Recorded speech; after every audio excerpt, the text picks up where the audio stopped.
mga kaigsunan, dalaygon ang Ginoo sa tanang panahon. Ang among gisuroy karon kuan siya part sa bantugan nga mga sundalo.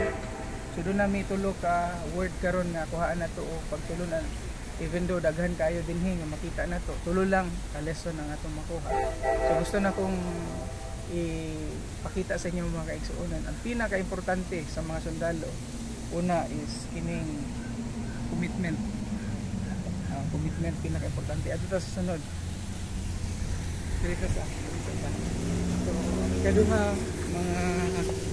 ikaduha mga igsoon mo ni ang dedication. Dapat grabe ang ilang dedication o ang katapusan ito ang service. So katapusan mo ito ang service. So, gusto lang kong i-relate sa atong pagpangalagad po sa Ginoo nga kung doon natin tinuod na commitment, natay tinuod na dedication, o doon natin tinuod na pagserbisyo, dili kita mapulaan sa atong ginabuhat tungod kay para man sa Ginoo, dili para sa atong pagpadayon mga igsoon. Mo ni ang mga oath nila, mga saad sa mga sundalo.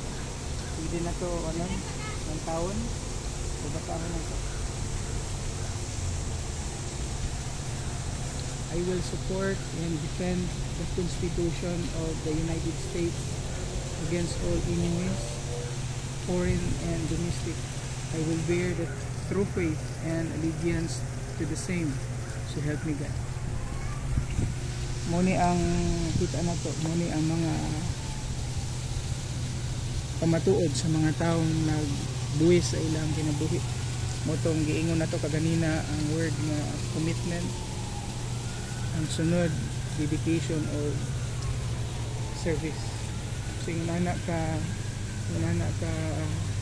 kanindot ang ilang gibuhat para sa nasod nga ang ilang nasod din. So kanunay natong hinumduman nga ingon ana di ay dapat pud ang atong buhaton para sa atong Ginoo pagpangalaga. So padayon pa mi dito sa unahan mga kaigsuonan. Uyog mo na mo tentang suroy ta.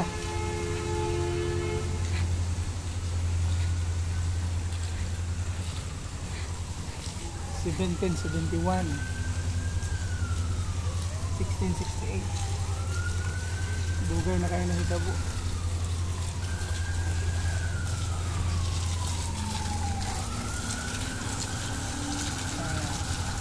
Salamat kayo mga kaigsuonan. God bless.